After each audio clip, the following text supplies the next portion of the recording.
Hey guys, welcome back to another tutorial by Megan Grace DIY. Today's tutorial is going to show you how to make a headband with buttons at the ears to be worn with a mask with elastic on the sides. Many of our healthcare workers have to wear masks for extended periods of time, and the elastic can eventually start to irritate the ears. This headband takes the ears out of the equation and helps save our healthcare workers' ears.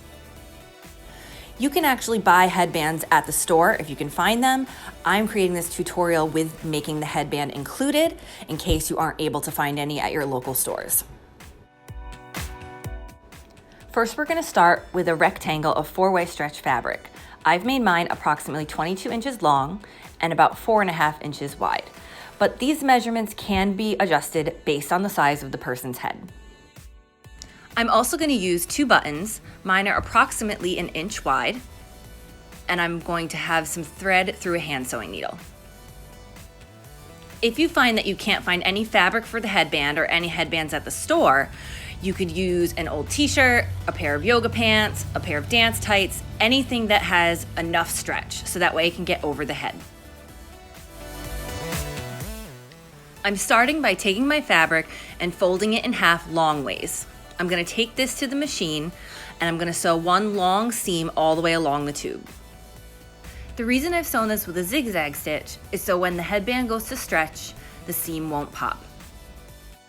Next, you're going to take your tube and you're going to flip it inside out.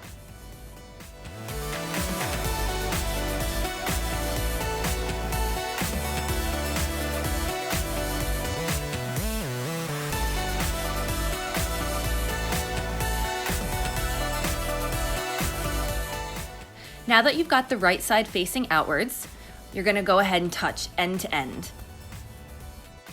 Take this to your sewing machine and sew your headband closed. Once you've completed this step, the headband portion of the project is complete. Next, we're going to move on to sewing on our buttons.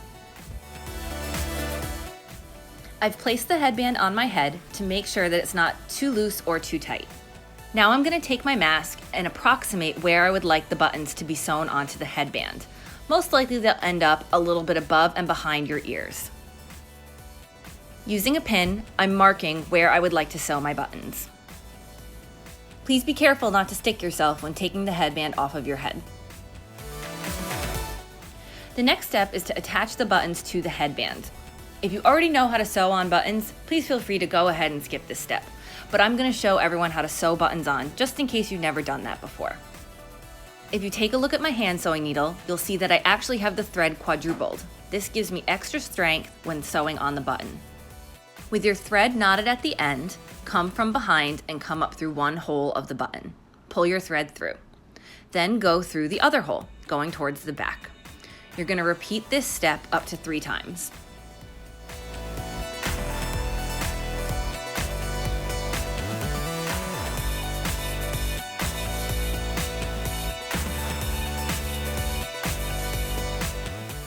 Once you've gone through the buttonholes enough times, I want you to push the needle through the headband, but underneath the button.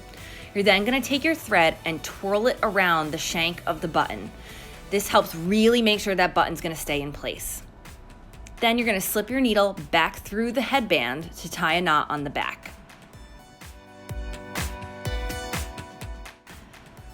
Go ahead, flip over your headband. You're going to take the needle and push it through the little bump of thread that you created by sewing through the buttonholes.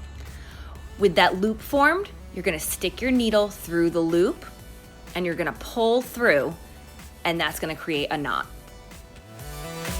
Then you're going to go ahead and loop your thread and pull your needle through one more time. You want to make sure the knot ends up close or on top of the knot you just created. We really don't want that button going anywhere. Clip your threads and you're done sewing on your button.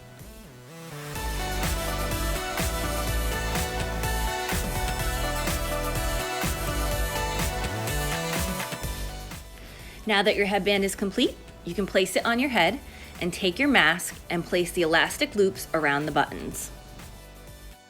And now we're done. This is one more thing we all could do at home to help protect our healthcare workers who are busy protecting us on the front lines. Thanks again for stopping by my channel. If there's a certain tutorial that you're looking for, please feel free to leave it in the comment box below. I also want to thank all the people who are helping my channel grow by subscribing and sharing out my videos. I look forward to making lots more really great and helpful tutorials.